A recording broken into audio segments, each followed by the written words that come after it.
సరస్వతీదేవికి హంసవాహనం, బ్రహ్మదేవుడికి హంసవాహనం. ఇద్దరు ఒక్కారులో ఎలా పెడతారండి? మన హైదరాబాద్లో దంపతులు వెళ్ళరు కదా, మొగుడికో కారు పెళ్ళానికో కారును, అందుకే ట్రాఫిక్ జామ్.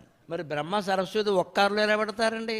విష్ణువుకి వాహనం గరుత్మంతుడు, లక్ష్మీదేవి వాహనం ఏనుగు ఐరావతం, మరి శివుడు వాహనం ఎద్దు, పార్వతీదేవి వాహనం సింహం. వాళ్ళకి వేరే వేరే కార్లు ఉన్నప్పుడు వీళ్ళకి ఉండద్దండి?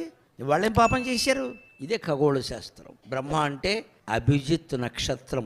27 నక్షత్రాల్లో మీకు అభిజిత్ నక్షత్రం ఉండదు. లెక్క సరిపోక పక్కనెట్టారు. నిజానికి నక్షత్రాలు 28 అభిజిత్తుతో కలిపి. సరిగ్గా అభిజిత్తే బ్రహ్మ. అది సరిగ్గా ఖగోళం పరిశీలిస్తే 4 ముఖాలుగా ఉంటుంది. అందుకే బ్రహ్మదేవుడికి 4 ముఖాలు. హిందూ దేవతల విగ్రహాలన్నీ ఖగోళ శాస్త్రానికి ప్రత్యేకలండి. అవి కల్పనలు కావు. ప్రతి విగ్రహానికి భక్తితో నమస్కారం చేస్తే ఆ నక్షత్రం మనని కాపాడుతుంది. ఆ నక్షత్ర కాంతి మన మీద ఎంత పడాలో అంతే పడుతుంది. అది బ్రహ్మదేవుడి నక్షత్రం. సరిగ్గా అభిజిత్ నక్షత్రానికి కింద ఒక నక్షత్ర సముదాయం ఉంటుంది. అక్కడ హంస ఆకారంలో ఆ నక్షత్ర సముదాయం ఉంటుంది.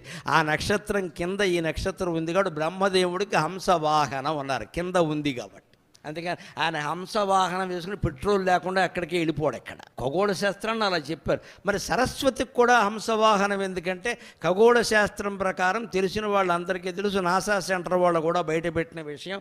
అభిజిత్ నక్షత్రం పక్కనే ఒక నక్షత్రం ఉంటుందండి. అద్భుతం అమ్మ, మన దేవతా విగ్రహ రూప శిల్పం. అది వీణ ఆకారంలో ఉంటుంది. గ్రీకులు కనిపెట్టి దాన్ని లైర్ అన్నారు. లైర్ అంటే వాళ్ళ భాషలో వీణ అని అర్థం. దాని నుంచి లిరిక్ అనే మాట వచ్చింది. దాని నుంచే లిటరేచర్. అదే సరస్వతీ మాత. ఆవిడ వీణ వాయిస్తూ కూర్చుంటుంది కాదు, నక్షత్ర సముదాయం మొత్తం వీణ. అది ఆ నక్షత్రం ఏమిటి అనుకుంటున్నారు మీరు? వేళ ఏదో పెద్ద పేర్లు పెట్టారు. మూలా నక్షత్రం అమ్మ.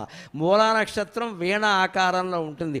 మూలా నక్షత్రంలో ఎవరైనా అమ్మాయి పుడితే మెడలో దండేసి పెళ్లి చేసుకోండి, ఎటువంటి అపశకునం ఉండదు.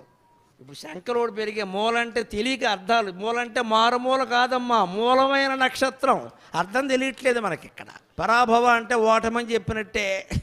మూల నక్షత్రం అంటే మూలమైన నక్షత్రం. అది సంస్కృతంలో మూల. దీనికి మూల పురుషుడు అంటే మూల కూర్చున్న మొగాడు కాదు, మీ మెయిన్ మనిషి, ఇంపార్టెంట్ మనిషి అని అర్థం ఇక్కడ. మూల విరాట్ అంటారు, అంటే మూల కూర్చున్న దేవుడా? అన్నిటికీ మూలం. అంచేత నక్షత్రాలు ఈ సృష్టి ఏర్పడడానికి మూలం అభిజిత్తు మూల నక్షత్రం.